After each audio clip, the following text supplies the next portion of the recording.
A brief history of time.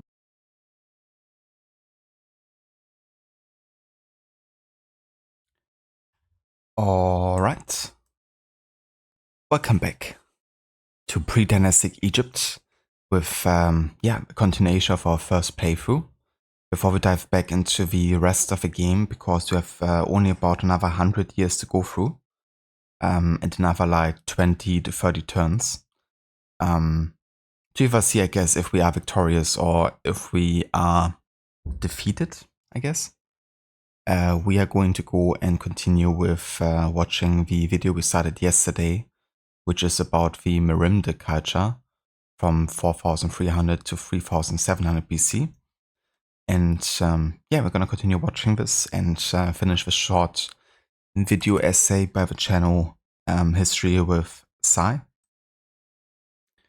And once we finish watching this, we're going to jump back into the game and focus on getting it done today.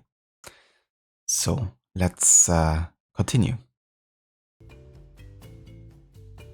The settlement of Fayum wasn't the only place where pre-dynastic cultures flourished. In fact, there were several such cultures. One of the larger ones can be found about 115 kilometers to the north at an archaeological site called Merimde, meaning place of ashes. Close to the Nile River, on the edge of its western delta, Merimde was inhabited for at least 600 years, between 4300 to 3700 BC. Its people lived in small, pole-framed huts with windbreakers that seemed to have been laid out in rows. Similar to Fayum, grain pits and bins lined with woven baskets have been found here as well. However, unlike the communal nature of the bins at Fayum, the ones at Merimde were smaller and seemed to have belonged to individual dwellings, meaning that each family had its own store of grain. Cooking pots have also been found, along with traces of hippopotamus bones, which due to the animal's size, must have been hunted in large groups. In addition to this, their diet consisted of other animals, including goats, pigs, fish, crocodiles, and turtles. The most striking discovery found at Merimde comes from its latter years of occupation during the 4th millennium BC. It's a sculpture of a round, potato-like human head, the oldest known sculpture of a human that has ever been found in Egypt.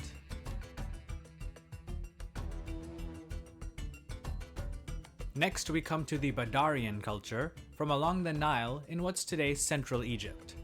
First discovered at the site of El Badari, this culture seems to have been pretty spread out, and the people belonging to it quite mobile. They cultivated wheat, barley, and collected fruits and herbs. They're best known for their very human-like sculptures and figurines. Though primitive, you can already start to see a certain style that would eventually find its way into Egyptian sculpture several centuries later. As far as we can tell, they were a relatively peaceful people, at least from what archaeologists have discovered at various Badarian burial sites, where there are few remains that indicate they died due to violence. Unlike many other early cultures in different parts of the world, the men at Badarian sites were buried without any weapons, indicating that they didn't come from a warrior society. The people of the Badarian culture also seem to be the first that both archaeologists and anthropologists can confirm with relative certainty to have resembled the Egyptians of the later dynastic periods. Egyptologist John Romer writes, "The men were generally clean-shaven and wore their hair quite long. Some of the women had fringes and plaits fixed up with combs of bone or ivory. The color of their hair varied from light brown to black, its texture from straight to curvy, which is the same mixture found in earlier and later populations of the Nile Valley. As anthropological analysis served to underline, the Badarians were of the same racial mix as the ancient Egyptians who would follow them." And now, we come to the most famous or well-known of the pre-dynastic cultures of Egypt, the Naqada, also pronounced Nagada. Named after a town 140 miles south of El Badari, the culture that emanated from this area nearly 6,000 years ago helped to lay the foundation of what would become the Old Kingdom of Egypt. The Nakada culture occupied a relatively vast geographic region, of which the three most prominent sites were Nakada, Abydos, and Hierakonpolis. As far as we know,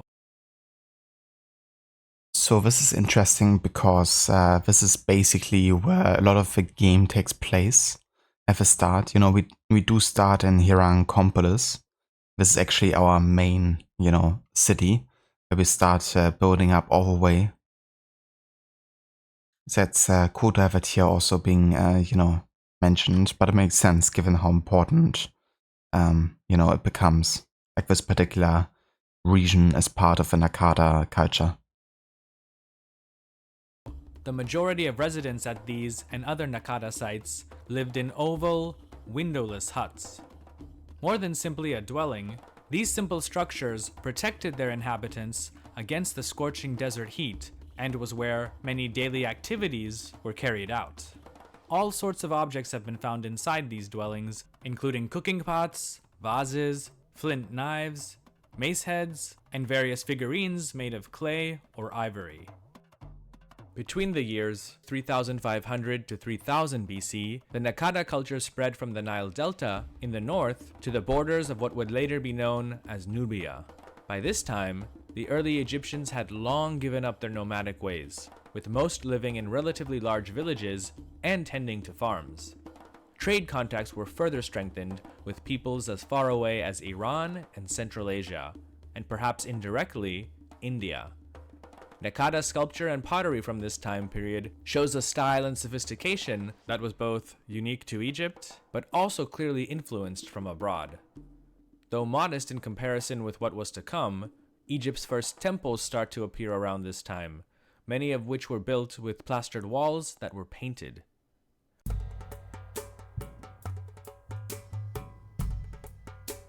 Copper, gold, and silver objects also became very popular and were used extensively for jewelry and weapons. Many of these luxury objects have been found in select graves, which indicates that Nakada society was hierarchical and contained an elite ruling class. As you may have guessed, many of these practices were incorporated into the Egyptian civilization of the early dynastic period and beyond. Despite all of their achievements, little can be confirmed about the nature of Nakkadan society. As writing in Egypt was still several centuries in the future, we don't have any records of any specific people, political events, religious practices, or other aspects of Nakkadan society. What we do have, though, are sizable structures, several of them which seem to have influenced the Egypt that was to come. In 1985, American archaeologists at Hierakonpolis discovered an oval courtyard over 100 feet in length and with a sloping, mud-plastered floor. Started around 3500 BC, the court was extended over the next few centuries and surrounded by a group of buildings. One side had workshops and storerooms, where pieces of flint tools and fragmented gemstones clearly indicated that craftsmen had cut and polished carnelian, obsidian, and crystals, possibly for jewelry or to be inlaid in fine furniture. The archaeologist who discovered the oval courtyard was Michael Hoffman, and he quickly recognized the links between it and some of the later architecture that would be characteristic of pharaonic Egypt. Not too far from the oval court was a cemetery with some 460 graves that held the remains of about 500 people. Some believe that these may have been what's left of the oval court's attendants or servants. Unlike those of some of the more common graves, it's apparent from studying the bones of those who were interred here that they lived relatively healthy lives, free of hard labor. Most of them seem to have lived well into their 50s. Though these tombs were robbed, some items, such as knives among the men, and jewelry along with bags of herbs and garlic for the women, still remained. Of course, not everyone was so fortunate enough to die in such a way. Not too far from the oval court, at other Nakkadan sites, are plenty of cemeteries whose occupants' lives ended violently. There's a lot that one can learn about how these people may have lived and ultimately perished from examining their remains. These show that many of them were brutally bludgeoned to death, while others had knife cuts slashed through their bones. Some of them had their scalps cut and then torn off their heads. Broken limbs and shattered bones from mace blows are common. It appears that most of the aggressors were right-handed, and that the position of the victims' heads may have been held steady in order to strike them. Images of such violence also appear in the artwork of the time. Again, without writing, it's not known who these men and women were. They could have been prisoners of war or sacrificial victims. All that we can really confirm is that they suffered a brutal death. There are plenty of other Nakadan grave sites, most of those buried within them being farmers. For all their achievements and flaws, the people of the Nakada culture set the foundation for one of the greatest continuous civilizations of antiquity. And I'm sure that you know exactly which civilization I'm talking about. We'll take a closer look at this civilization and more in an upcoming program. As always, thanks so much for stopping by. I really appreciate it. If you learned something or simply just enjoyed the video, please don't hesitate to hit that like button because it helps the channel out a lot. Also, check out the History with Sai podcast where I go into more detail with regard to some of the topics discussed on the channel. You can also follow History with Sai on Instagram, Facebook, and Twitter. Thanks again, and I'll catch you in the next episode. Take care and stay safe. Alright, so that is the video on Predynastic Egypt. It was really cool, especially in the last 1000 years, to have this strong focus on Hierakonpolis, the city we're currently playing in the game. So it definitely ties in quite well, actually. But yeah, with that video finished, it is time to jump back into the game. So let me go ahead and start it. Hey there, Bioshock, welcome in, and good morning. How's it going?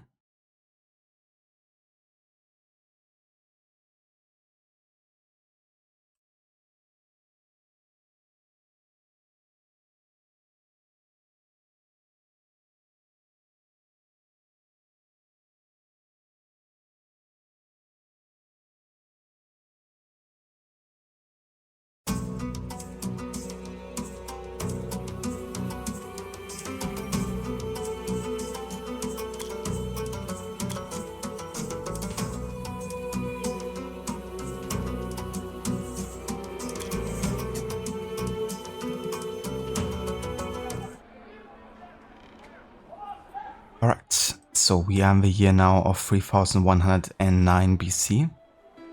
Currently we turn 194, and we're supposed to finish the game by turn 220. No! Get to the chopper! Also, hey there, Arnie, welcome in. It's going good, Bioshock. That's great to hear. Doctor, run, go, get to the master bar. Indeed. How's it going, Doctor? Hope you're having a good day so far.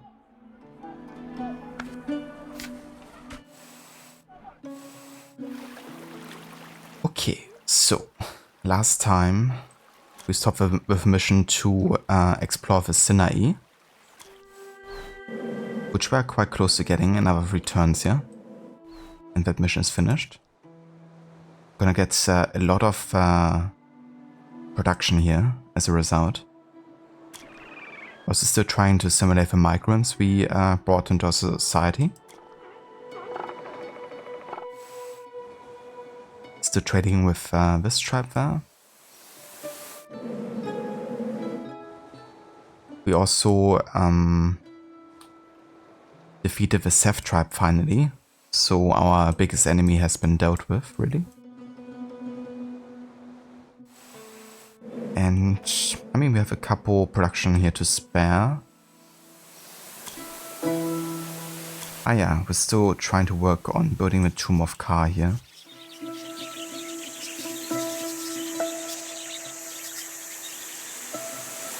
was 343 wool.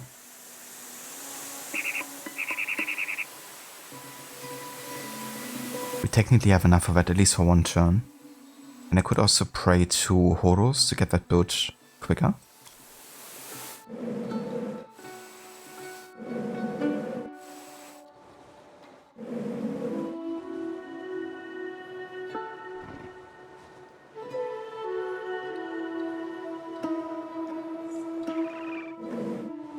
I think I'm gonna do that.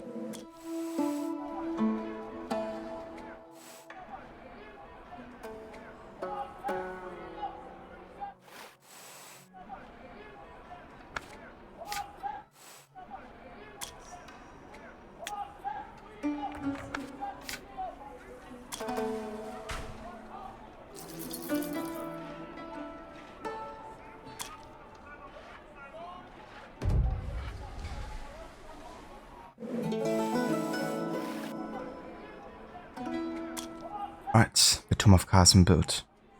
The builders have successfully completed the improvement of the region.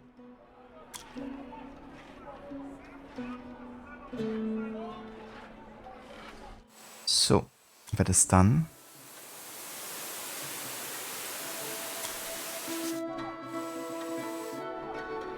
Can also recruit another soldier here, another worker.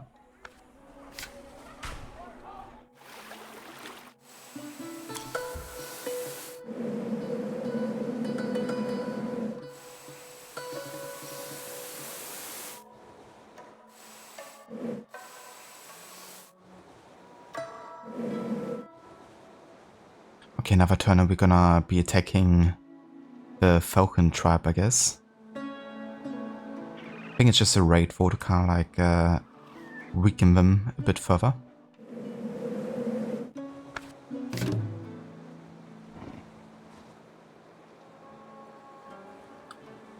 Let's go ahead and trade with the Stork tribe here.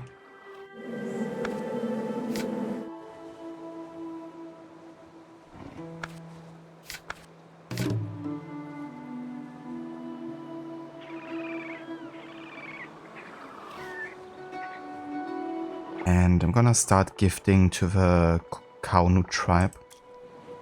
So we can, yeah, get their favor, I guess. And then unite with them.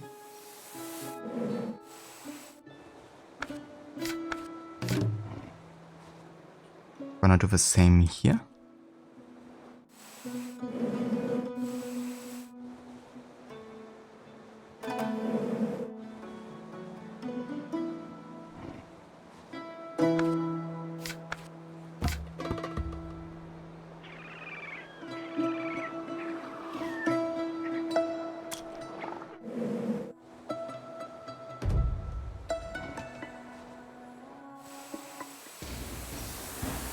Oh shit.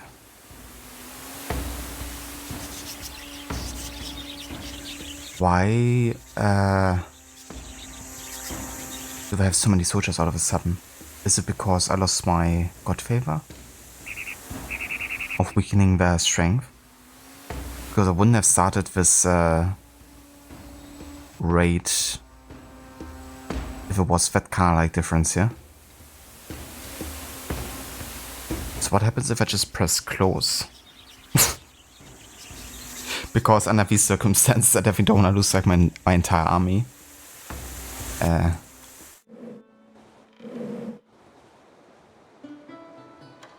Ah yeah, so I could actually cancel this. That's good. Because that is insane.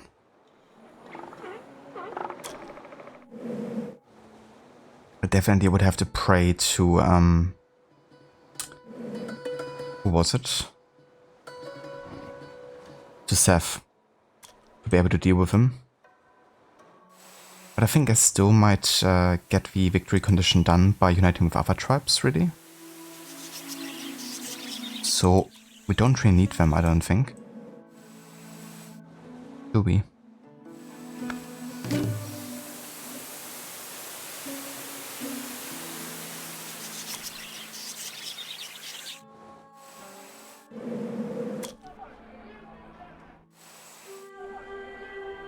Hey, ha,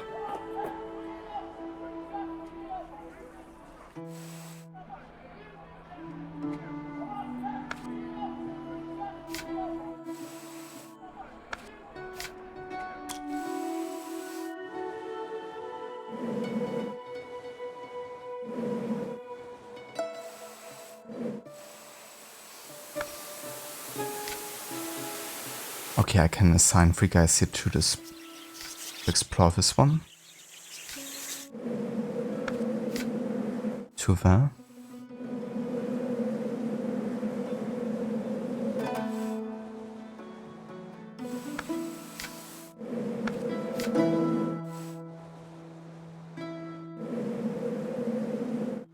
Next time we should also have explored the Sinai here. And we can start building the mines.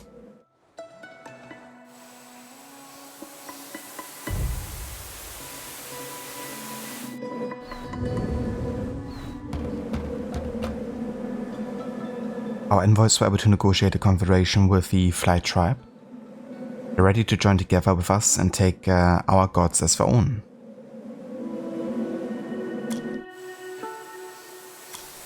Also improved relations with the Kaonu tribe. And we found 512 products on the mountains of the Sinai.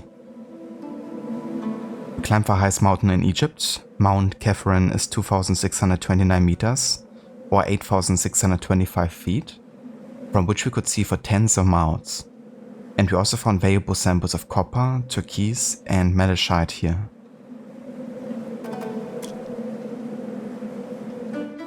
Excellent.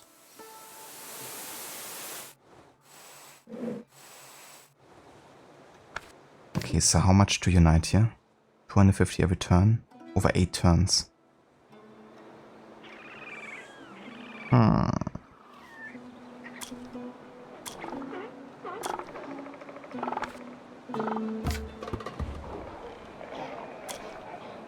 Yeah, we're gonna do it. I have a bit of production to spare here. And I should also work on getting the copper mines of the Sinai built.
I think I actually want to focus a bit more on scouting here, because who knows what we might be finding at this point.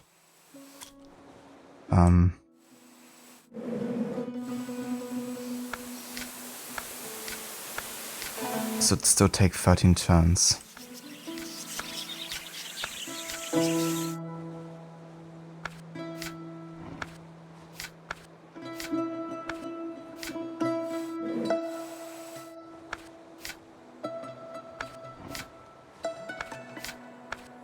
Just looking where I can maybe assign like multiple people to. Would still take 15 turns. I mean, honestly, assigning 3 guys here, I'm gonna do that.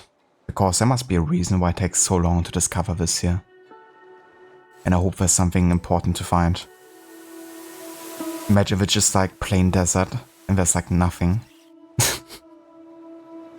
Could be, I guess, but I'm gonna take the gamble.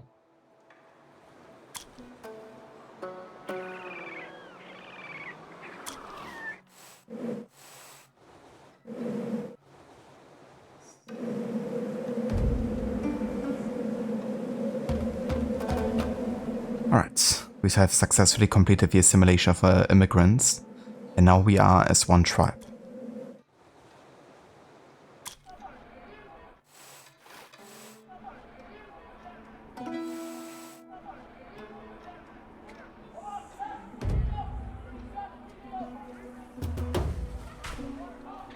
King Ka has left our world. He was an enlightened ruler of his people, and his body was buried by all the canons in the sacred land of Abydos, in the presence of a large crowd of people. Yeah, man, I still don't have enough discovered here. Or enough culture to get the next discovery. I need 10k for them. But I should actually focus on the single Pantheon because one of the victory conditions.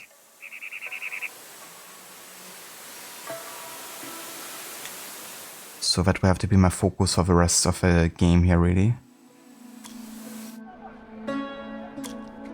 45,000, Jesus. Also still have to build the city of Memphis.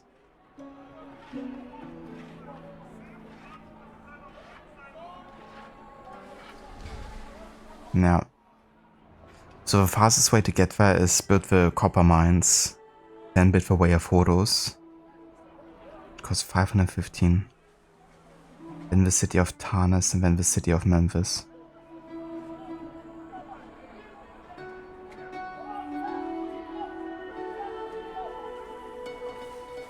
So technically we would need 18 turns if we focus on getting everything built. Exactly when we have the option to do so. It's gonna be tricky as heck. So I wonder like how many tribes have actually united at this point. Oh yeah, so 13. So I could maybe stop, for example, uniting with this one if it costs 250 every turn, you know, to spare that more for the buildings later. This one is almost united here, so that's pretty much done.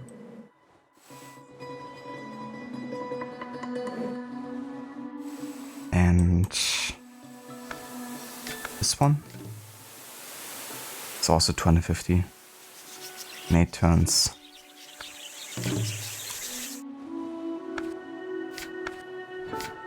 I was still gifting to them. Maybe they will be easier to take over. But we still have enough time to think about it. So for now I think I'm just gonna make sure I have enough production here for what we need.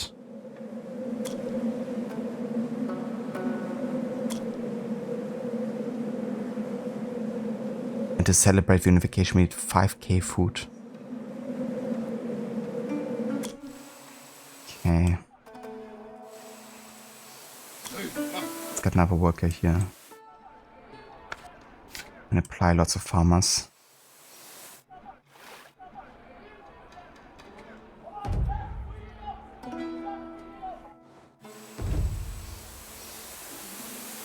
Okay, so Horus tribe is now friendly to us. Built the copper mines of the Sinai. Eventually the Egyptians exhausted all of the surface copper deposits of the Sinai, but the mining of copper was not reduced and the mine was built, one of the first in the world. The mine shafts had no support, so could collapse at any moment, but production has justified the risk many times over.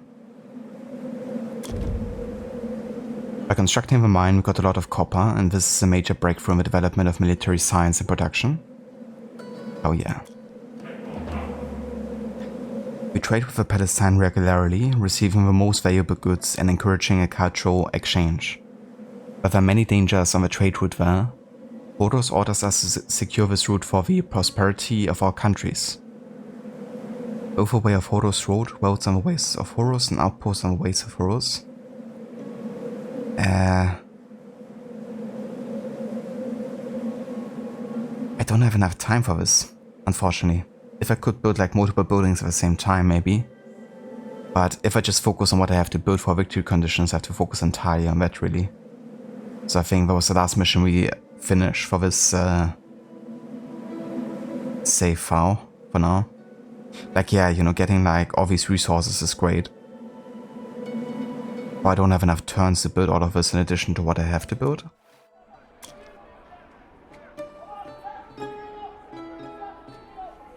Like, yeah, I can build the Way of Horus Road, and I kinda have to. Get quicker to the city of Tarnas and then Memphis.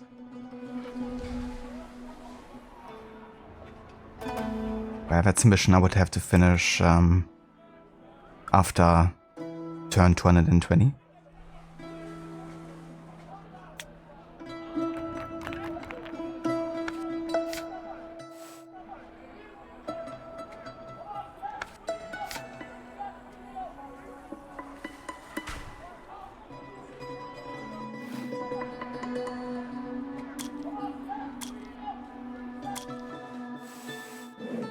Okay, so this tribe, we could unite with them in 5 turns.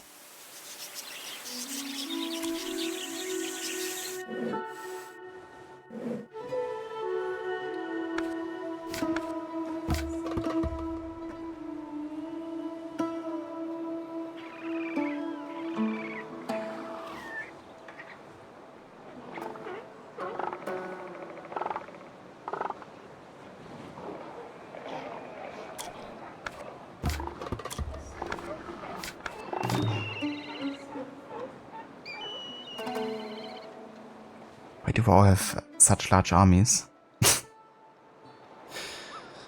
Ah dear.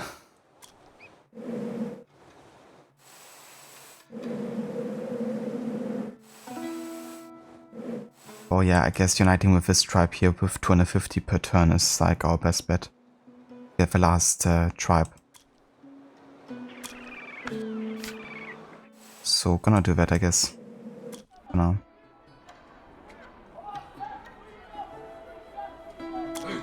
So gonna make another worker here so we can continue farming. Actually, should assign one over here to the copper mines.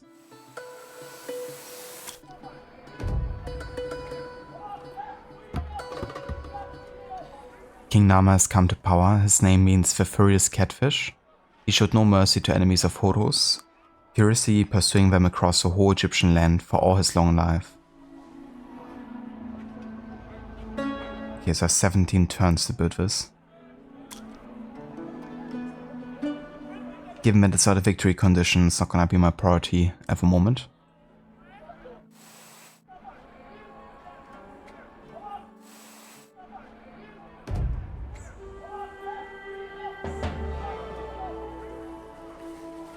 Last year's Nile flood was low. Fertile silt almost did not accumulate on the fields. The harvest was poor. People and cattle are on the verge of hunger. Minus 20% food growth for 4 turns.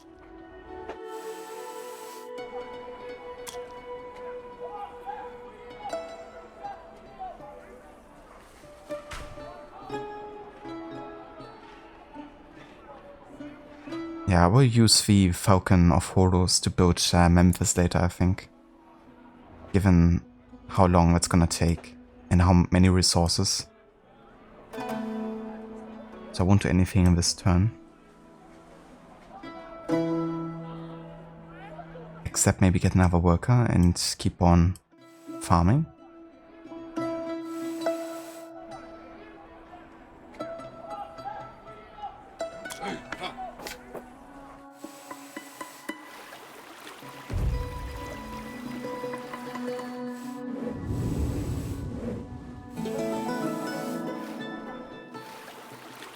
Okay, way for Horus Road is built. Efficiency of trade plus 20%. Also found a new tribe here with which we can trade. Free food for 6 production.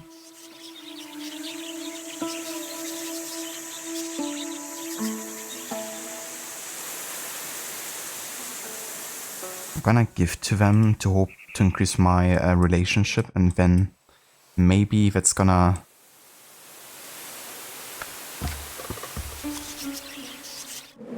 you know, make us able to have like a better trading opportunity.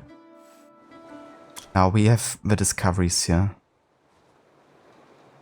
Ah yeah, I should actually go for chronology before I go for the single pantheon later with 45k, because 100% growth. That would still have an influence, I think, on the last couple of turns here.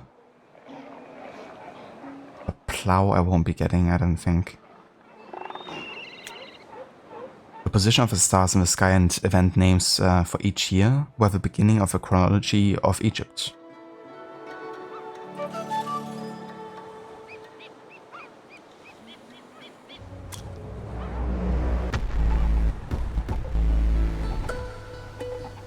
high precision Egypt. Hey Kobe, welcome in. Indeed. On our way to ancient Egypt and to the first high precision. How's it going, Kobe? I hope you're having a good day. And thank you so much also for the 51 months of resubbing. Insane numbers.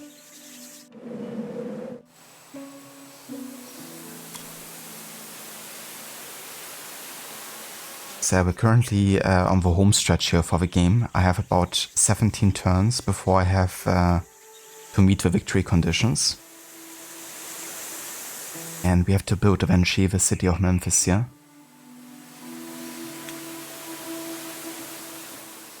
I'm gonna go for the city of Tarnas for now, because that's the condition I get to build Memphis.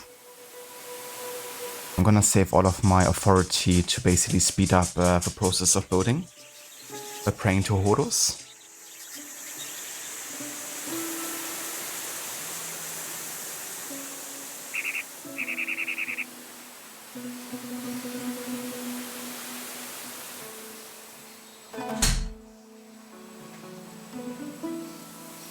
Life's been providing some ups and downs recently, but you're doing well. Just stopping by while getting ready for work. That's definitely understandable, Kobe. I hope, you know, that everything is alright for at the moment. And that you're doing well overall. But there can be like that sometimes.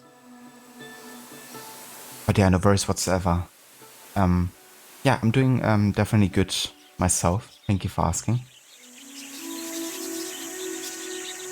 Been definitely enjoying getting through this historic order run so far, and yeah, really learning more about prehistoric times, really.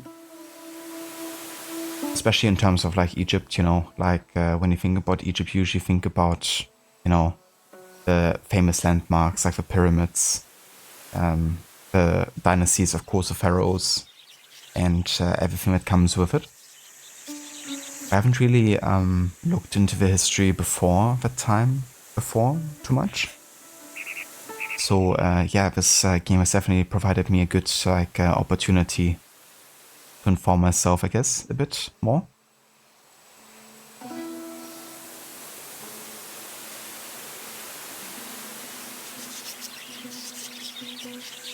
Oh, that's good, Kobe. I'm glad to hear it. But yeah, if you ever need to, you know, talk or something, you know that my DMs are definitely open.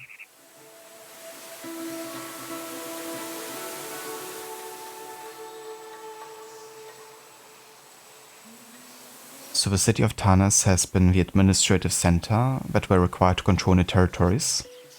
Here the taxes were taken from all the region.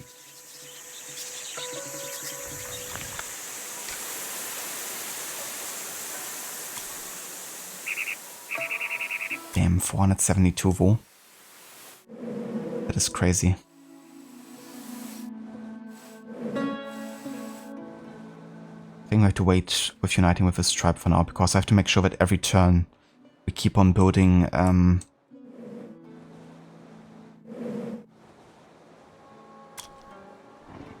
next kind of like step to the city of Memphis.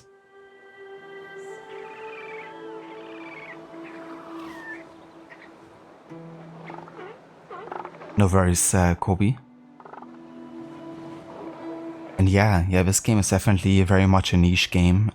If I hadn't specifically looked for, you know, games set in like this particular time in Egypt, then I never would have heard about this game either. But it's really, really nice, honestly. Like, it's mixing together puzzling, strategy, and history together. It's very relaxing overall. I mean, once you get to this stage of the game, it doesn't get so relaxing anymore, because you're kind of like under time pressure to get things built in time and unite all the tribes and stuff. But yeah, like overall, I've really enjoyed this playthrough. Like the turn-based really helps that you can take as much time as you want and need.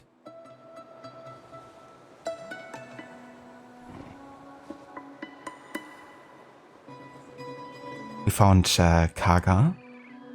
Earlier we had thought that except for the Nile and its inflows, other water does not exist, but here in the middle of the western lands we unexpectedly found a set of lakes.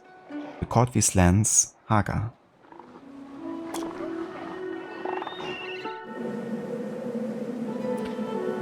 Yeah, to me it definitely is.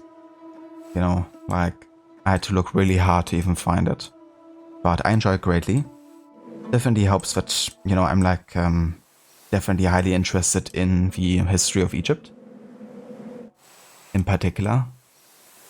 But yeah, it's definitely great so far. I think I might actually speed up the process now of building. Or do I? Given that this costs more, it's like better to wait, I think, for now. Yeah, I'm gonna wait.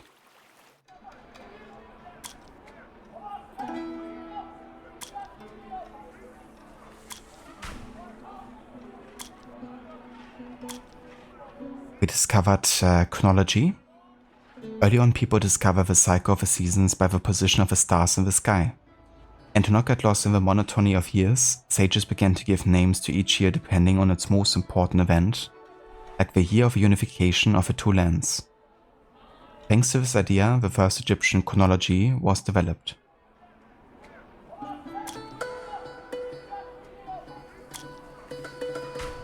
We also found the Toad tribe. Yeah, we're already gifting stuff to them to make them more friendly to us.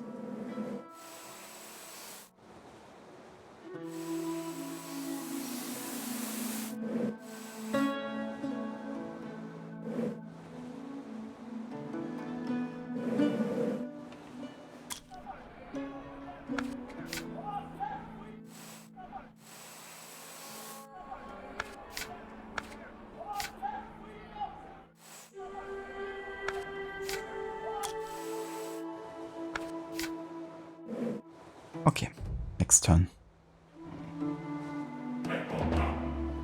The beginning of Egypt unification. Egypt has been suffering for many years from civil strife. External and internal enemies interfere with the natural course of life, tearing the country apart. The Horus Nama has decided that it is time to restore order and to bring peace back to the land of Egypt.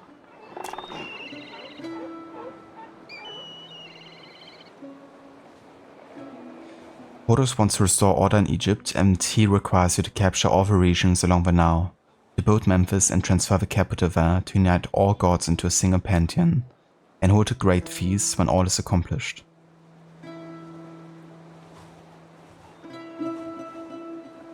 Make the life in Egypt easier. Yeah, and then celebrate. Well, I guess I have to make life easier here, to still be able to do it in 17 turns. I mean, we have 13 out of 15 regions conquered. We are in the works of getting this step before building Memphis, the capital. And yeah, the single pantheon, we need 45,000 culture. It's gonna be tricky, because right now I'm getting 1k culture every turn and it's another 17 turns. So if I don't find a way of like doubling my culture income, then I won't be getting there in time.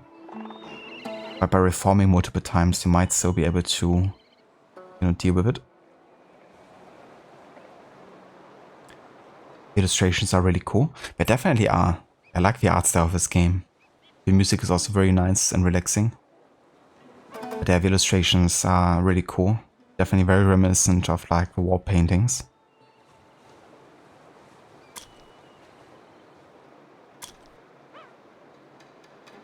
Okay, so I reformed 2 times, yeah? No.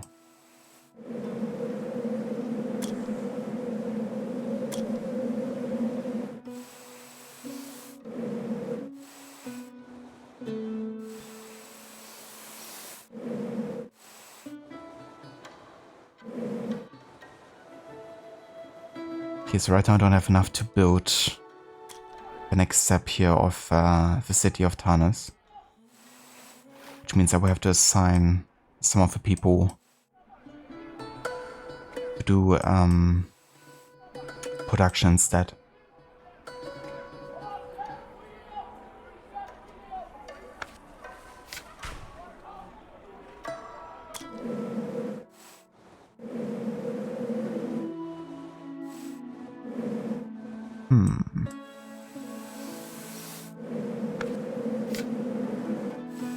Yeah, gonna have to wait here with the gifting. I can't be too generous right now.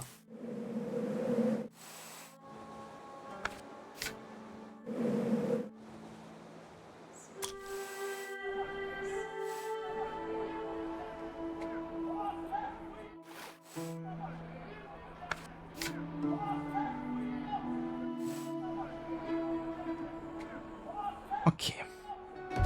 Next turn. Horus and his advisors came up with a cunning plan to capture the main centers of resistance, unify the lands of Egypt.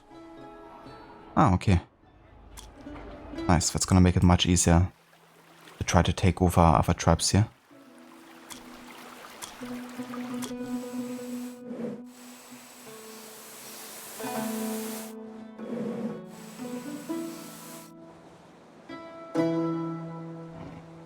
Would be nice if there was like a way to cancel this process of like unifying.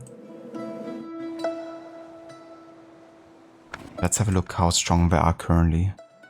Jesus, they have 9.7k soldiers.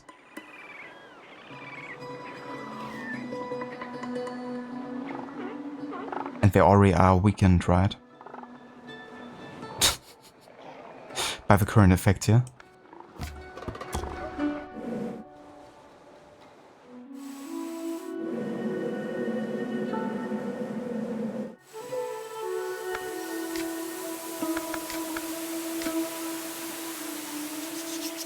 Is there like really no way to like cancel a process like this?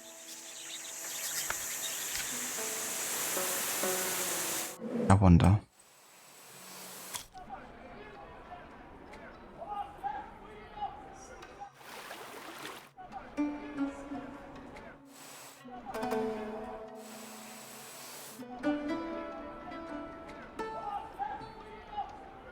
I'm trying to think of ways to reduce my production costs for this turn.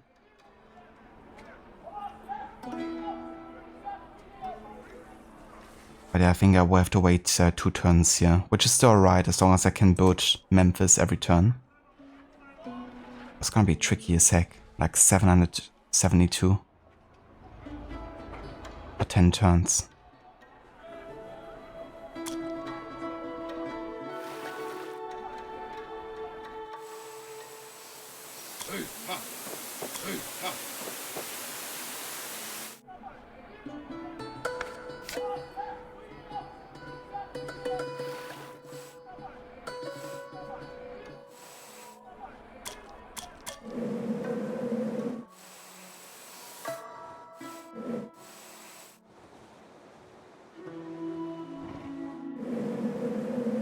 I wonder why I can't assign like more than one guy in the mountains of Sinai here. Because like an entire mine, right? You would imagine there's like lots of production to farm. But alas.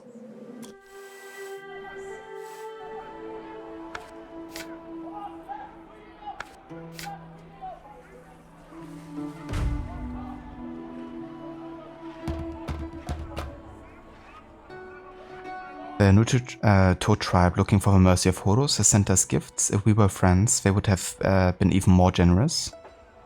Nice. Glory to the gods, the drought has come to an end. The now brought fertile soil to our fields, and all of the floodplain has blossomed as before. And people in Ketu have lots of food.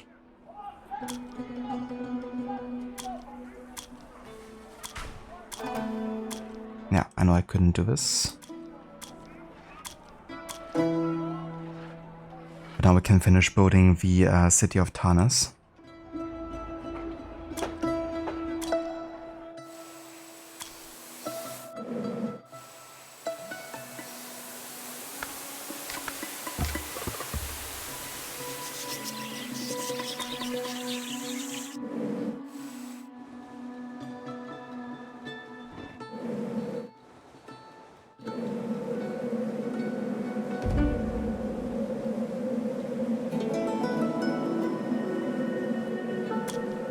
Okay, the builders have successfully completed the improvement of the region.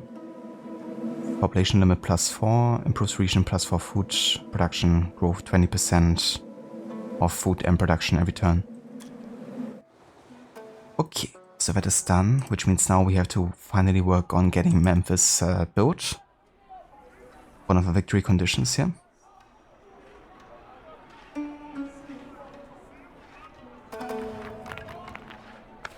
And we have to do it as fast as possible, so I'm gonna already pray to Horus to get this done by... I can actually do it with multiple workers. Interesting. That makes sense. That's gonna cost more. Jesus.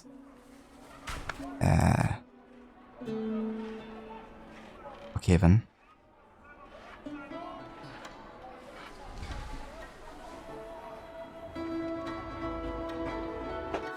I have no idea how they expect me to have that many resources just lying around.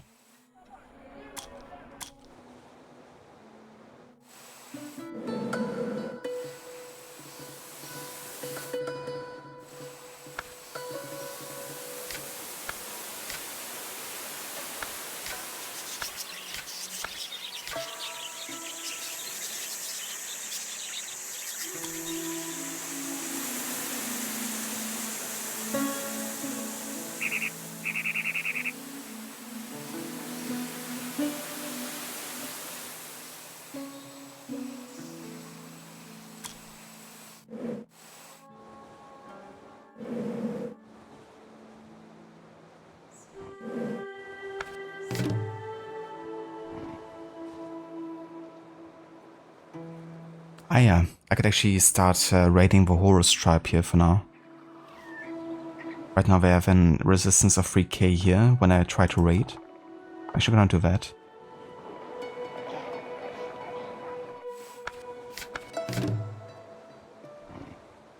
But they have a much higher resistance for some reason. Okay. Yes, I have no idea if I can cancel this. I'm just gonna have a Google. I'm not sure if there's any information about it with this game, given how small it is, but I'm gonna have a look if there's a way to kind of cancel this process.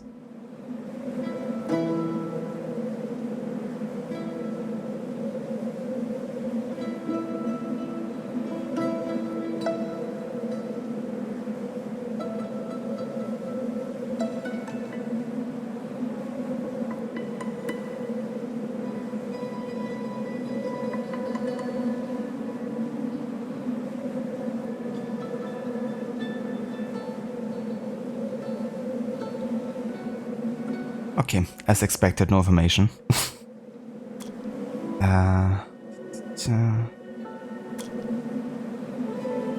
Yeah, there's like no information sheet either in the game, I don't think. You just have to deal with it.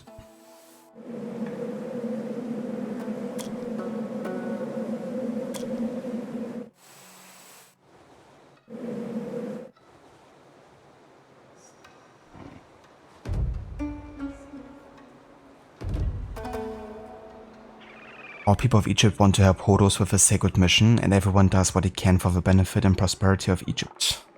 Nice. Oh yeah. Yeah, we didn't have enough resources here to do this.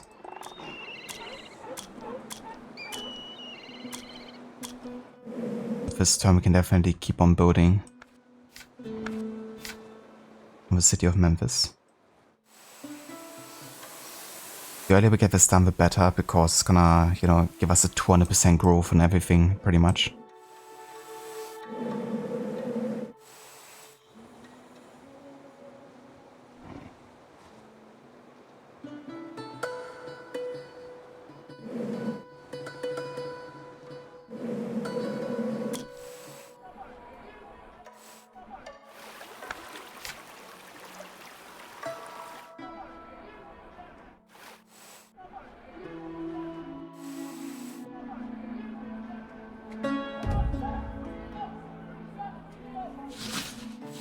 Oh no. Epidemic, of course. The gods turned away from us and a great plague began among the people. The plague affected the rich and the poor equally. People need to know who to blame for the disaster.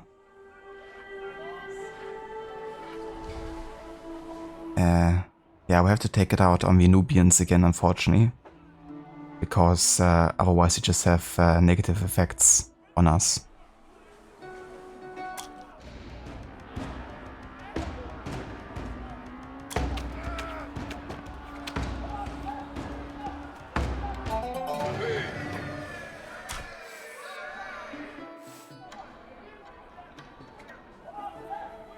Okay. So I could go ahead and... Oh no, I don't have enough to reform. I think I should maybe focus on getting this one, you know, built up further than just saving 2 turns of resources. On the other side, yeah, as I said, like the early wave is done with better, right? So maybe not. Maybe not. But yeah, I love losing 4 workers just like that. It's not like they cost quite a bit of food here to recruit.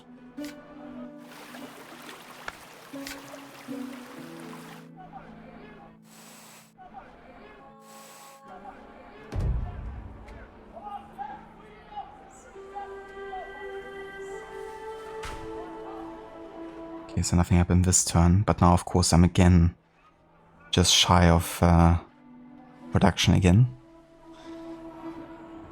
Ah, damn.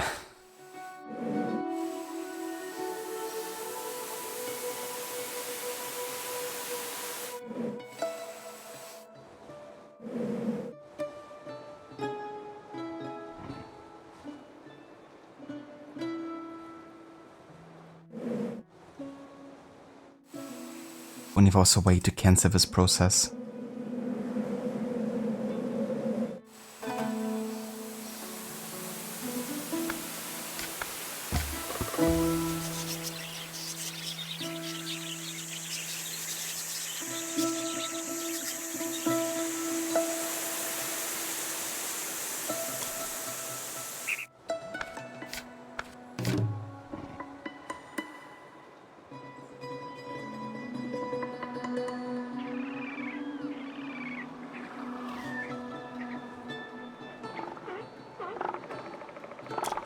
Yeah, I'm gonna have to start raiding other guys for resources. I'm just not sure how else I'm gonna get what I need.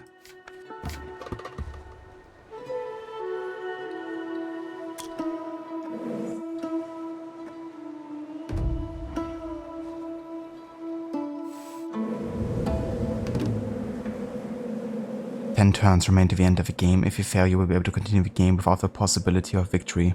Okay, yeah. I kinda expect that it's not gonna happen either way for us.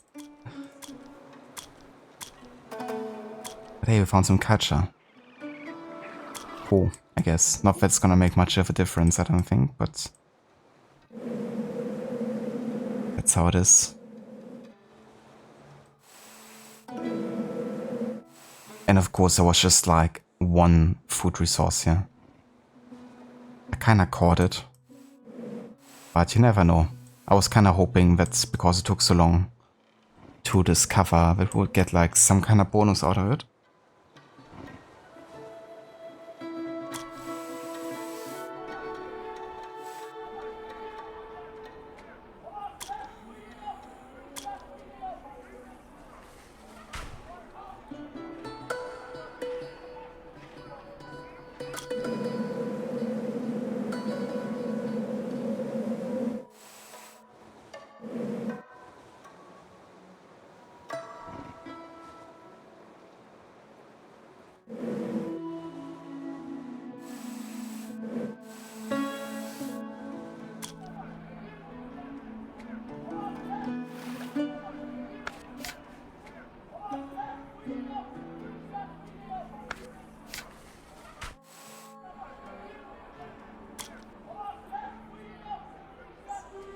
So I could get the plowing to discover, but at this point I need all of my culture really to get still potentially the single pantheon.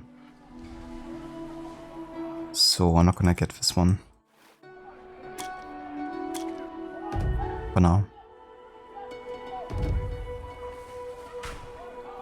A lot of people of Egypt want to help Horus with a sacred mission, and everyone does what he can for the benefit and prosperity of Egypt. Another bonus here. You can also raid the Horus tribe.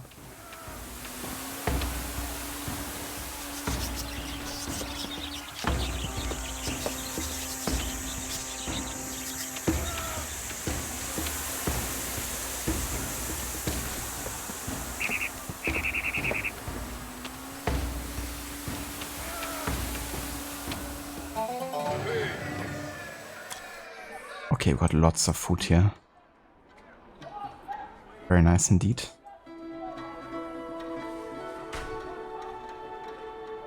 Okay, so we're gonna speed up the building process here of Memphis up by another 2 turns, which means it could be done in 3 turns potentially.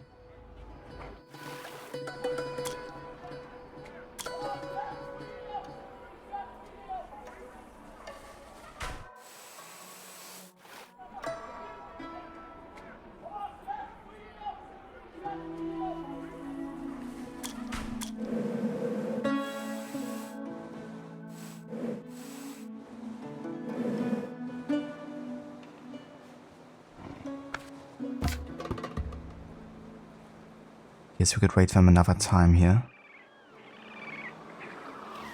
We could also try to subdue them.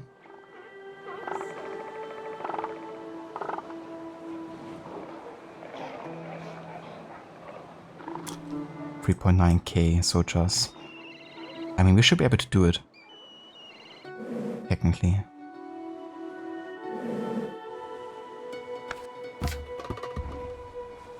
Just gonna start it.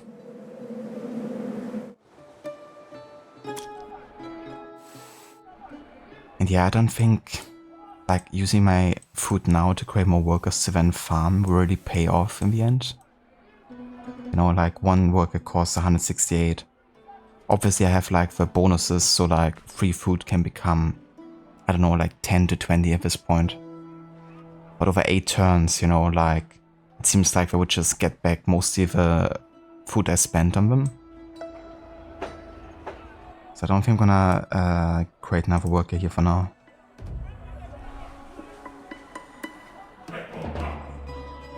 Scouts report that our neighbors, the Goat tribe, considers us weak and gave us warriors to raid our settlement, but they can still change their mind. Become friends or repel their attack.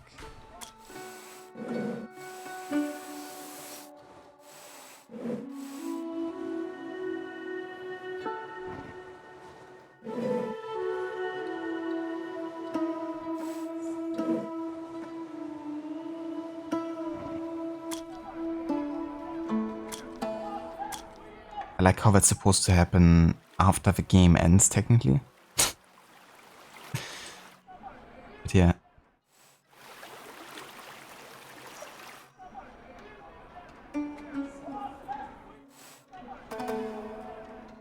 Okay, so I'm lacking resources again to keep on building on Memphis here. So it seems to me like I should probably go ahead and just get this worker away. Wait a turn, and then do it to the next one.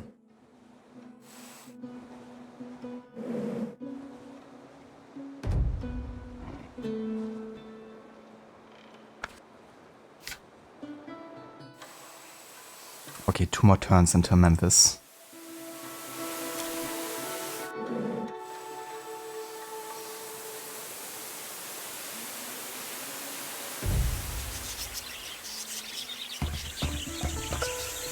Okay, we got another help here by the Inspired Nation.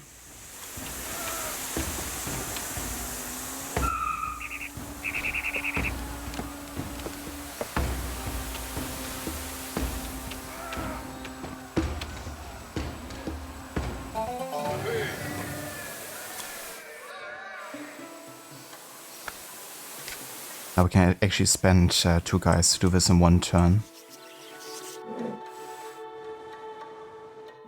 That's good. But yeah, when I only have 4 more turns, the profit of a 200%, so... I guess I really should have focused or streamlined my playthrough more on like these victory conditions. I kept like more playing like casually, I guess. But now the last like 40 turns I realized, oh shit, you know. There's not enough time to do anything in connection to it, really. Okay. Gonna create a worker now to take care of uniting this tribe. Because right now we still have to unify 2 more, right? Now these guys are getting subdued. So if we unify these in 3 turns, that in 2 turns we should still be able to do that. At least. Which means 3 out of 6 done. Then we are building Memphis in the next turn, so that is done. And we still need the single Pantheon, which costs 45. What was it?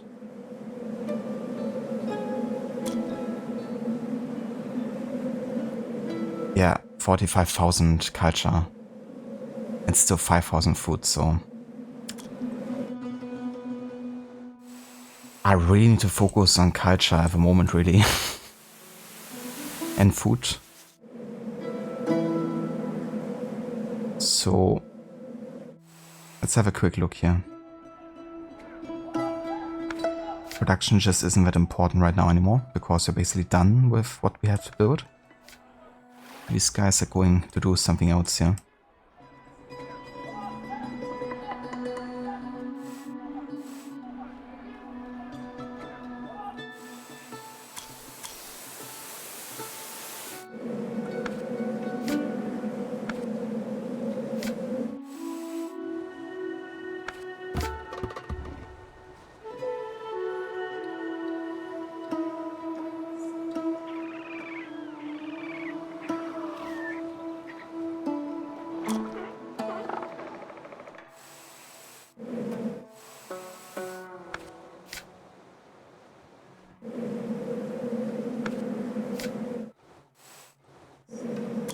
I'm just gonna assign these guys to be farmers now.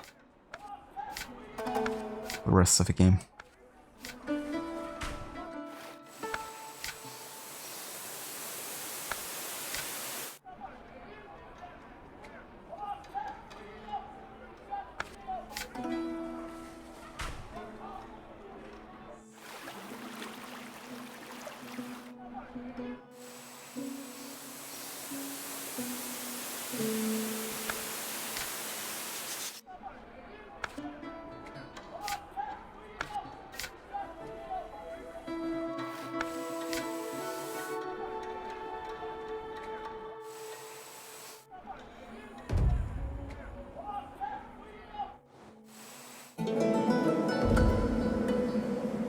Alright. We built the city of Memphis. Great Horus founded a new capital, Inbu Hedge, translated into Greek, Memphis, on the site of the old settlement. The city is surrounded by white walls and occupies an important strategic position, controlling the main trade routes and lands of Upper and Lower Egypt.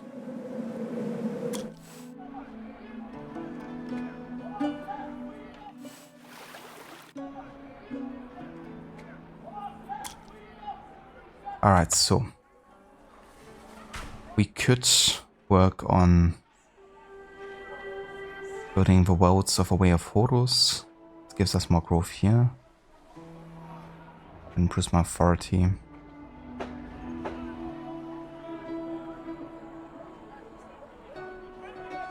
Even I'm not really trading that much, I think I'm just gonna build the city of Dendara next.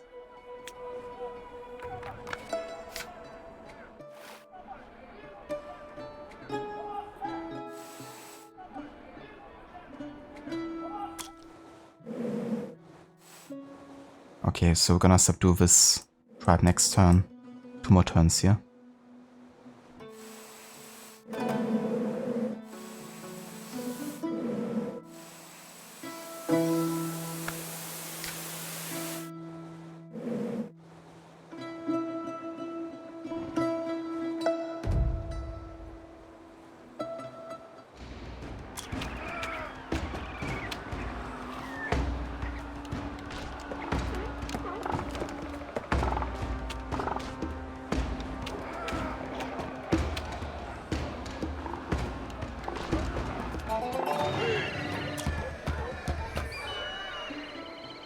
Great Horus has conquered Lower Egypt and ordered that this event be imprinted on a palette depicting hundreds of thousands of looted cattle, the punishment of the rebellious rulers of the Nile Delta and the servants, and their destroyed fortresses.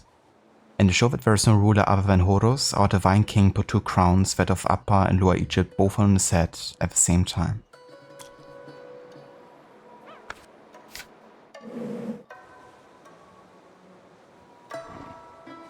Alright, so.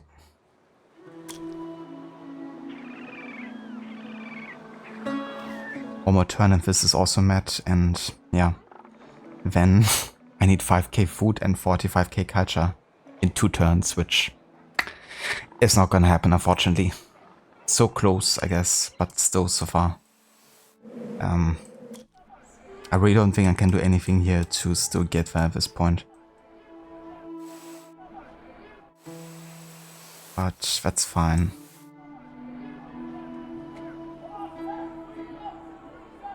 That's fine. I can still pray to another god, I guess. Get another 30% culture.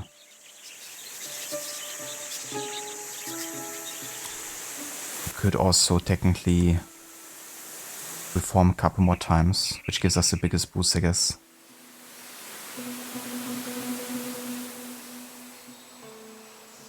Yeah, let's just waste everything on here.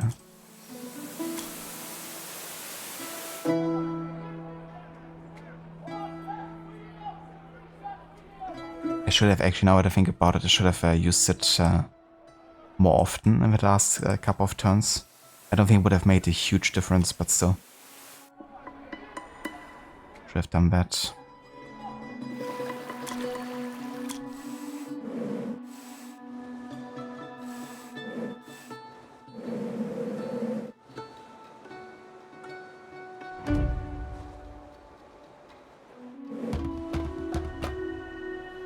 Okay, so we're united with the Kaunut tribe.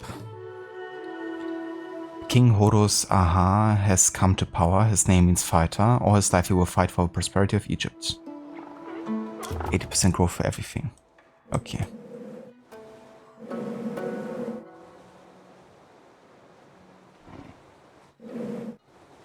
The Kaunut. The Kaunut tribe. You want to be part of that, Daves? How's it going?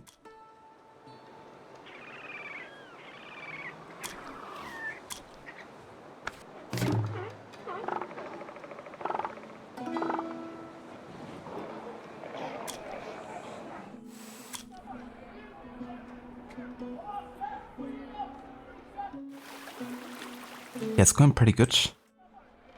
We're about to fail the game here. I have 2 more turns to fulfill 2 more demands, and unfortunately I don't have a means to do so. But that's alright, I guess. Also, I just realized that it's still saying I united 14 tribes.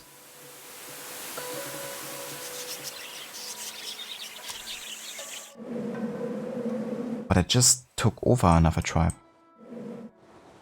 And this one, which is 2. The game counted it as 1. Why? Fuck.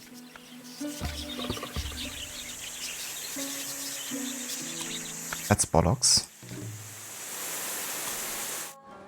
Definitely got 2 more tribes united under our crown, and it only counted it as 1. A lot of uniting processes now take 8 turns.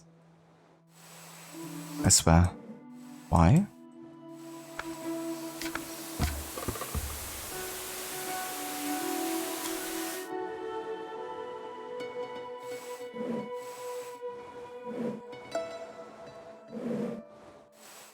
Oh. I now know why. It's because I didn't take care of this one. I thought it was 15 tribes, not main river tribes. Fuck me. Another condition I don't get by 1.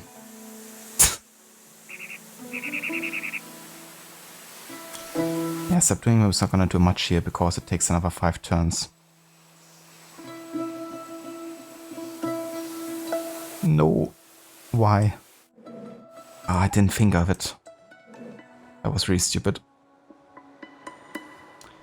But yeah, I was not really getting to the end either way. It's gonna take us a couple more turns, so it is what it is, I guess. Can't do anything about it anymore.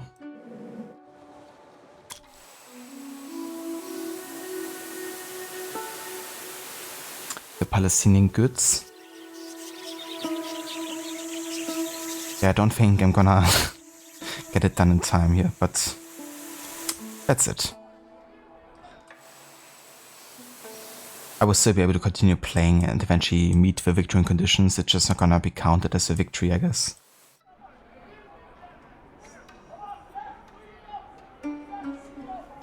I don't blame you, Doctor. Like 39 degrees Celsius. Fuck that.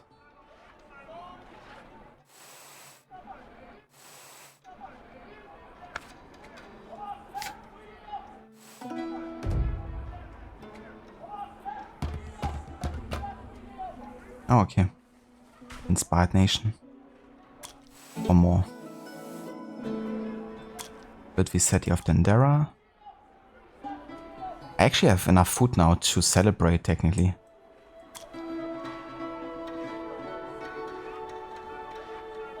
And how close for am I? I swear, I have enough food. Next turn, I would have enough, or almost enough culture to get this done.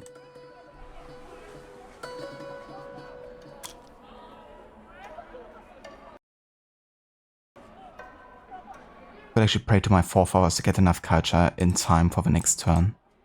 But then I still have this freaking last tribe that I didn't take care of. Ah, I could swear. I could, oh, Jesus. So stupid why I didn't take care of it. One freaking tribe. But of course the whole civil war had to take care of it because I already had it united, like already united all the tribes of the river. But then the civil war happened, I had to like take care of it again, and then I didn't think about this one belonging to it for some reason. Otherwise I could actually still do this. Ah, Jesus Christ. That really irks me, I swear. There's like no way to speed up this process either, right? Like nothing I can do.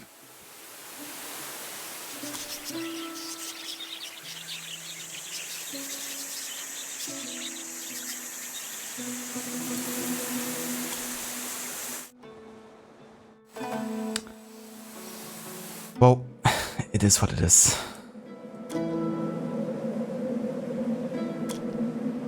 It is what it is. Yeah, I also can't celebrate either because I haven't fulfilled all the other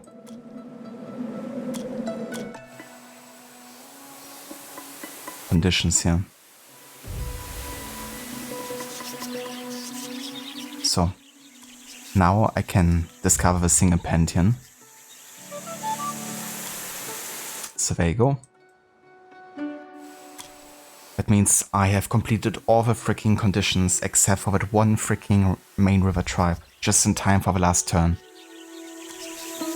Because I couldn't attack it in like one turn.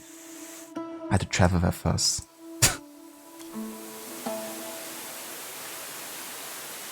The single pantheon. The numerous tribes of Egypt have had thousands of their own cults. Some cults were similar and some at odds with each other. In order to consolidate the new unified power, cults that became a hindrance were cancelled or forgotten, and others were reconciled with the pantheon. The main god was Horus, and his living embodiment the king who had extended his power over the whole territory of Egypt.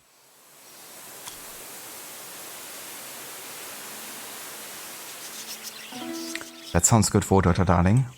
Some watermelon and some cold water.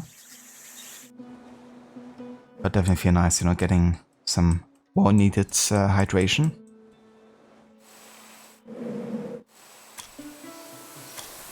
Oh jeez, I could kill myself. This fucking last tribe. But yeah, it is what it is. I have to take the loss here. It just really sucks because I could have taken care of this so easily. I just thought, you know, taking over the other tribes here was sufficient. But no, it was the main river tribes. Not the tribes, the main river tribes. My bad.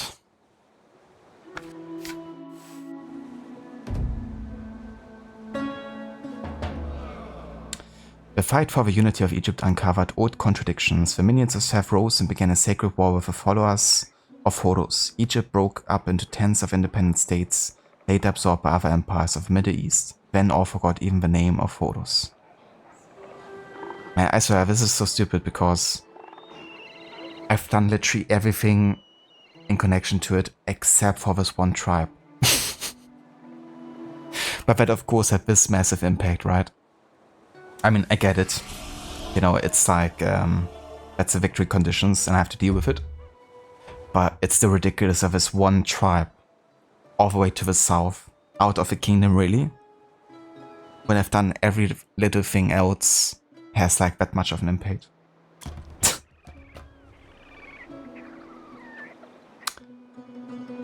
Okay, so. I felt the Sanctuary of the Falcon at the beginning in time. I've done the Exodus from Sahara. I've done the Chiefdom of Hirankompolis. I've succeeded through the Great Drought. I succeeded in the Ombos invasion. I succeeded in the Civil War. But the unification of Egypt was failed because of this one tribe. I am as wise as a mighty warrior. Well, that's something, I guess.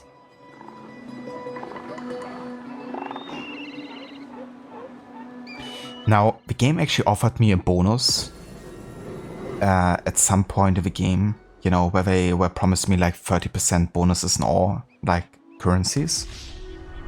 And I didn't take it. The game did actually tell me that it's recommended to take it if you're a first-time player. But stubborn as I am, I didn't take it because I thought, I'm gonna get this done either way, you know? I'm gonna take the challenge. And I would have, if I took care of a freaking last tribe. But that's how it is sometimes, you know? You can't plan this shit sometimes. I'm still gonna continue the game just to take care of this last tribe, and then, you know, I'm gonna call it a playthrough pretty much. Yeah, watermelon is great in the summer. I've definitely had a lot of it in the past couple of weeks. Also air conditioning, yeah, we don't have it here unfortunately. At least not in the flats, and most of them. I guess if it's like, you know, flats built in the past couple, like 10 years, maybe. But most flats definitely aren't. The mighty warrior, indeed. Successfully desynchronized. Congratulations, you have completed the historical part of the game. You can keep playing and build your city, but there will be nothing further to accomplish. Do you wish to continue? Yes. I just wish to continue so I can say, okay, I finished it in 223 turns. 10 years or something after the game told me to. I have discovered everything the game has to offer, including plowing. You know? And I failed by like, you know, 10 years and then we're good.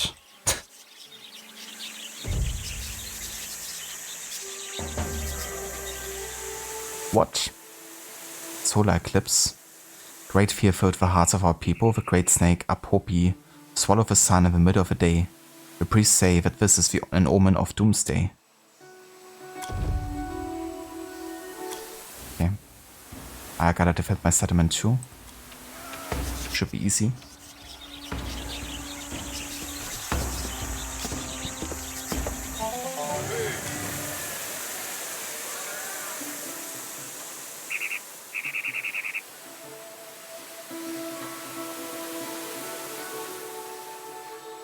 Said I didn't achieve all goals, but glad the Pharaoh's coming next week, probably. Yeah, I had to think about how I want to approach Pharaoh, to be honest. Because the game doesn't run well on like modern systems.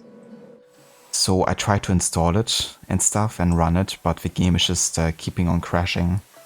That's apparently something we have to like run something in the background, like a program, like super randomly, but then it can still crash. But I saw that there's actually a remaster that came out of a game, which is called A New Era, like Pharaoh, A New Era, from like 2023. And it's supposed to be quite decent, like now that it's patched now. So I'm actually gonna play the remaster version of Pharaoh. And I won't be playing all of it either, because the main campaign is 100 hours worth of missions. So I'm not gonna be playing all of Pharaoh. I'm just gonna play a couple of missions just to get like a vibe of the time. And we're also gonna take that as an opportunity for history time as well. But yeah, I won't play 100 hours of Pharaoh. So we're just gonna like play a couple missions and stuff.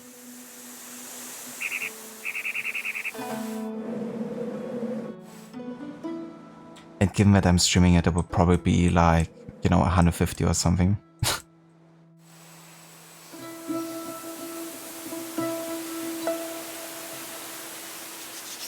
That's it, yeah. It's the old city builder from like 1997 or something.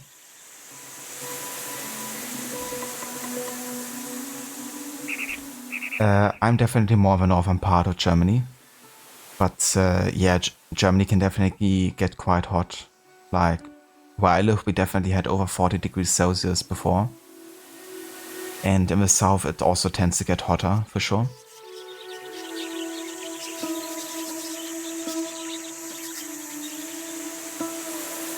There was a remake, remaster, was pretty decent for what you heard. Yeah, like a remaster, I guess. It's still like the same game, they just introduced some quality of life changes, some bugs were fixed, and the visuals were like also changed ever so slightly.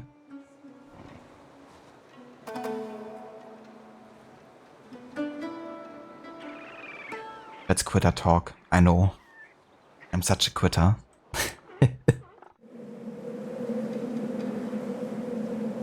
Used to play the Pharaoh game when it was relatively new and available as a demo. Never actually bought it. Yeah, I remember that my oldest sister, she's like 7 years older than I am. She used to play it back then as a teenager. In like the early 2000s, I guess, or around 2000.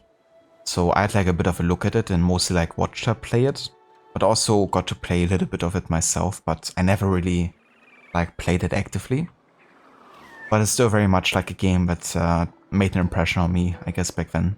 And got me also further interested in, like, the time of Egypt. Now, there is actually a sequel game to this one here, which is called The Old Kingdom. And it's actually about the time from like 3000 to 2200 or something. So about the time that also Pharaoh takes. And I was also thinking about playing that instead, but given that Pharaoh takes like a bigger amount of time, from 3000 to 300 BC. Kind of wanted to go with that. But yeah, like 100 hours is definitely too much for me. Like, I'm not really a strategy player by any means, so spending that much amount of time on a game that I don't even know I will enjoy much is definitely not gonna be a commitment I will make with that game. Now, if I start Pharaoh, A New Era, and I'm like, okay, I actually really like this, and I want to keep on going, you know, that might happen. But yeah, you know, that's the amount of time I could spend on an in-depth Valhalla run or something. And that game has a lot more to offer. So I want to definitely treat my time wisely, you know.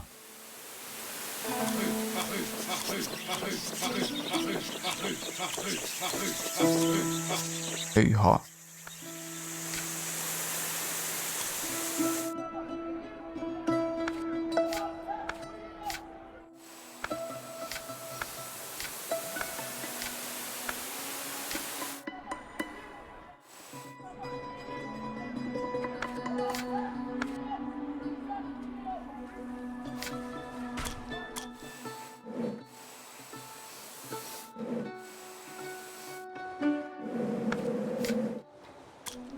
Oh yeah, we can actually pray to... Let's pray to the heavenly cow nut. To Newt. Get more food here.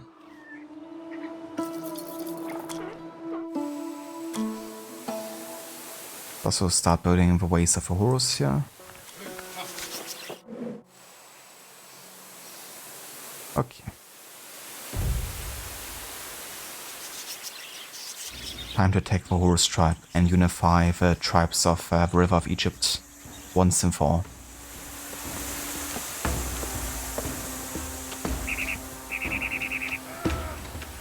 Couple of missions. Yeah, I don't know. Like, I'm not really ready to play 100 hours of a strategy game that I'm not sure I will even like. But that's just me. Now, other strategy games I've picked, like Stronghold, is gonna be different because the campaign is much shorter. And there's also like historical campaigns and stuff. They're more streamlined. But yeah. 100 hours. That's a lot to ask for. 40 services worth of fact. Remember just spamming barley farms. Fair enough. Honestly, I have no idea about Pharaoh anymore. I probably haven't seen that game like in person in, I don't know, 15 years at least. And I haven't probably played it in like 20. So, no idea about the game anymore. And I'd never really played it much to begin with. So I never finished Baldur's Gate 3. Well, that game is different for me, because it isn't really like a strategy game like, you know, like a city builder like Pharaoh. It's like more RPG, which I actually really, you know, like playing and like to play more of. That being said, I'm not sure if we ever will finish our playthrough because of the fact that we're playing it co-op together, and to find time to like sit together and play some of it consistently to finish a game of that scale, you know, it's gonna definitely take months, if not years. But should I ever decide to actually play Baldur's Gate 3 on stream, then you can definitely bet I will finish a playthrough. And I mean, usually, you know, like any playthrough I start, I intend on finishing. But yeah, with a game like that, you know, it's like definitely different for me. But yeah, I never made the commitment in the first place to like, you know, say like I'm gonna play through the entire game. So, yeah. Baldur's Gate 3 isn't worth finishing. That's the Baldur's Gate 3 hate I take. Fair enough. I mean, yeah, I'm still like fairly early into the game. I know there's definitely lots of those like opinions out there that, you know, the game, even though they can maybe recognize what the game does well, that it just didn't click with them, or maybe it was like too much to manage or too much to handle, too much to take care of. And I can get behind that already a little bit, because given you have that whole like party kind of like approach, you have to like constantly think about what kind of skills does that person's, you know, have, what kind of like loadout is that person gonna have. So yeah.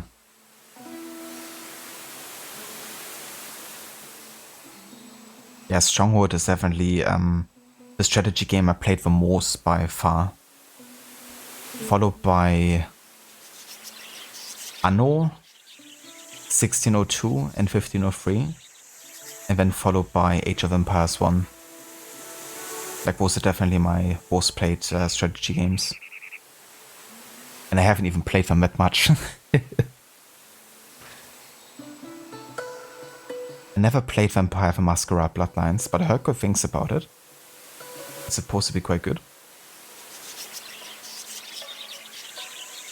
Baldur's Gate 3 peaks early on. I heard that the second chapter is one that drags a bit.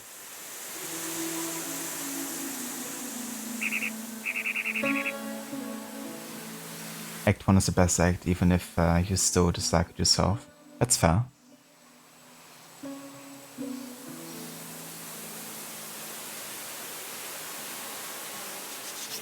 Oh yeah, that's cool. I like to immerse myself in my games for sure. Especially if you can also like roleplay in a certain way or manner. I heard it mentioned quite often before. So, gotta keep my eyes open. Maybe it's going on a good sale at some point. Also, be right back.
Alright, I'm back.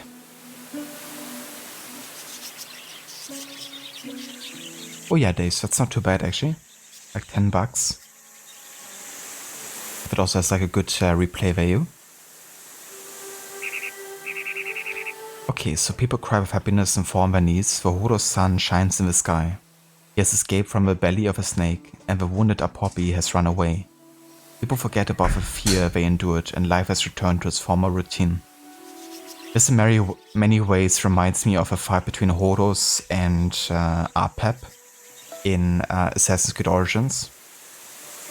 You know, in a way, Hodos is kind of like symbolized by Sennu and Bike, of course, you know, because that's how Bike gets, you know, the arrows and the bow of light, kind of like to fight against Arpep with the Vara. So I gotta say, like, all of these stories have also given me some new appreciation for some of the myths talked about in Origins. It makes them seem like a bit less random, you know. It's not just that you've only done it for the spectacle, you know, there's some deep kind of like mythology and importance to Bike personally that he sees in his dreams, really.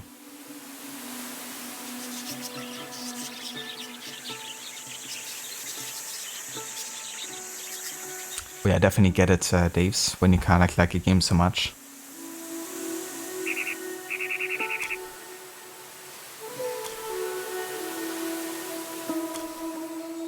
Alright, we'll stripe some more. That means we have now successfully united all of the tribes of Egypt.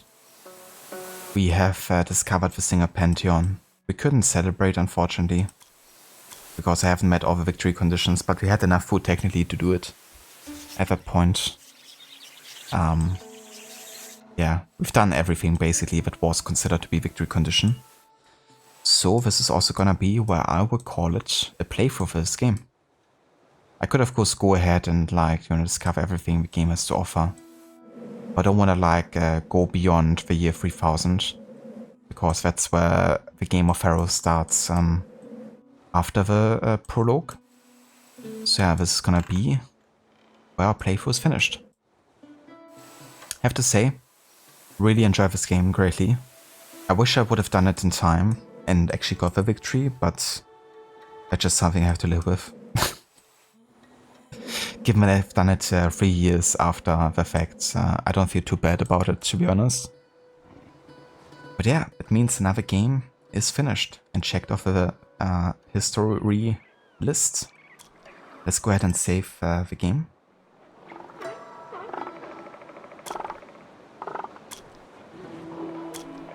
And exit.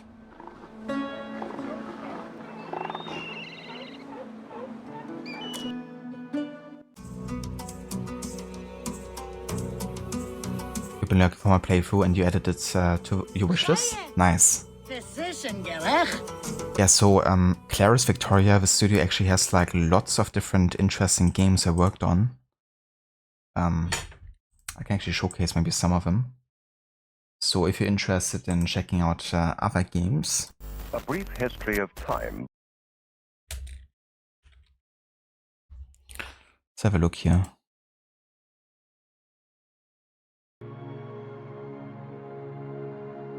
The Flint Age.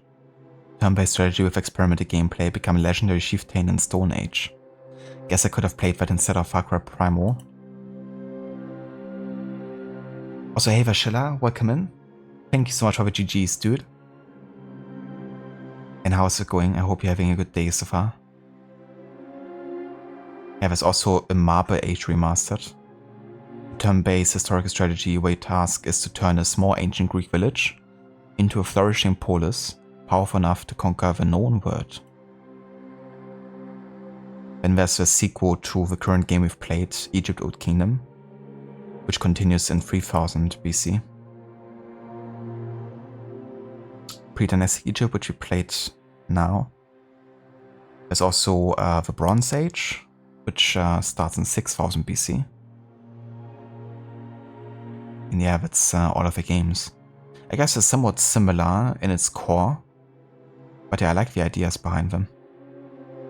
I'd definitely be down to play more of them, but not part of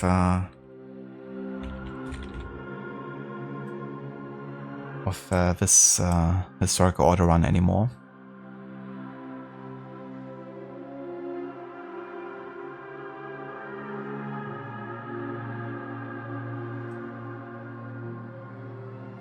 So, let's go ahead and check this off the list. That's 3 games done. With Ancestors, the Humankind Odyssey, taking place from 10 million to 2 million years ago.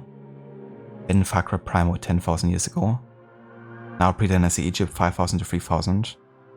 And now the next game would be Pharaoh, a New Era, taking place from 3000 to 300 BC. And after that we're already up to AC Origins, which I'm super stoked for, I have to say, even though it's not been like overly long since I last played it. But, you know, like having all this like background information now, and also wanna make sure to do all of the discovery tours as well, as part of the playthrough. Yeah, it's gonna be great. I will also have to think about what kind of playthrough I wanna be doing with Origins. Because the last 2 were a stealth challenge and then a no HUD challenge. So I would like to do something different this time. Just have to think about what I could be doing. I could of course just go like for, you know, like all quests to kind of like take in as much of the stories as possible.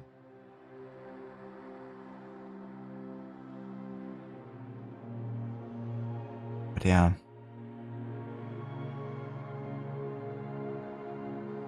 I'm also gonna be replaying Rise Son of Rome for the first time. It's been quite a few years, probably like 3 to 4 years at this point.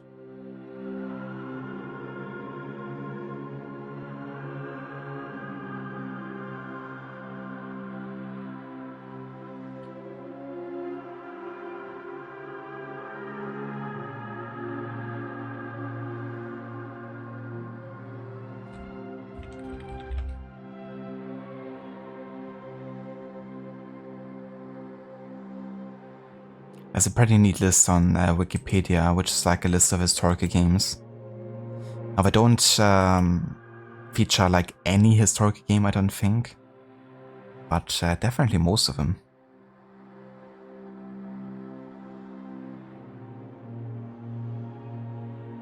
Like, for instance, you know, Marble Age or the Bronze Age games by Claris Victoria aren't displayed here on this list for some reason.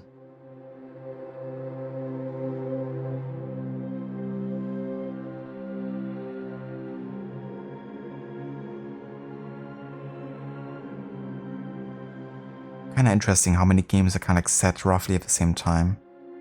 Which makes sense, you know, like the start of like the pharaohs and the dynasties until the end. But certainly a popular setting, it seems.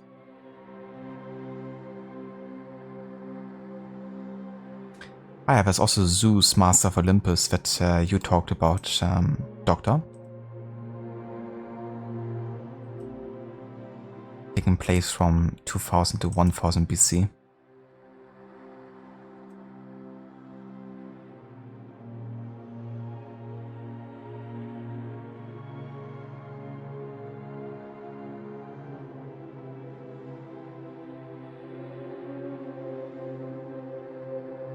So what's interesting with this game is, unlike Pharaoh, it's not really set in like a real version of Greece or Egypt, I guess. It's like the mythical version, which is why it features like many of the gods from the Greek pantheon and also monsters apparently from Greek mythology.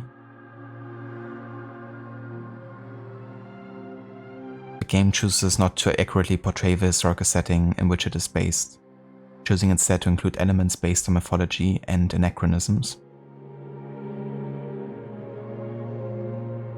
I would be down to check that out in the future maybe, but as part of a historic auto run I figured it might not fit overly well, considering it focuses so much on not being historical, I guess. But I think it was good for them to not do like another kind of like same kind of like approach. Gameplay wise, I would imagine it brings in quite a nice element.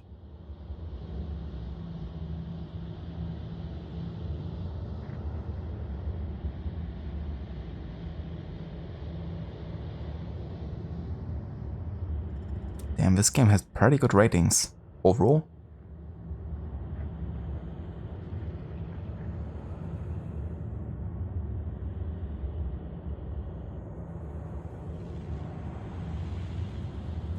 This was a true inspiration for AC Odyssey. Even the expansion pack is about Atlantis.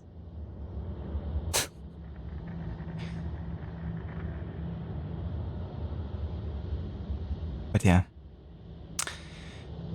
Alright, so Predynastic Egypt is finished. Pharaoh New Era is gonna be next. For now though, I'm gonna end the stream here and I'm gonna take a break. And then I will return with another game, which I'm not gonna reveal right now because I haven't made the decision yet. But I'm gonna make that during the break and then I will be back in a bit of a longer break. It's probably gonna be half an hour to an hour at least. So yeah, thank you so much for watching this stream and for being here for the end of Predynastic Egypt. And if you can't make it back for the second stream, that's no worries. Thank you for watching this stream. And all the others, I will catch you in just a bit with, yeah, the next game for today. So see you in just a bit.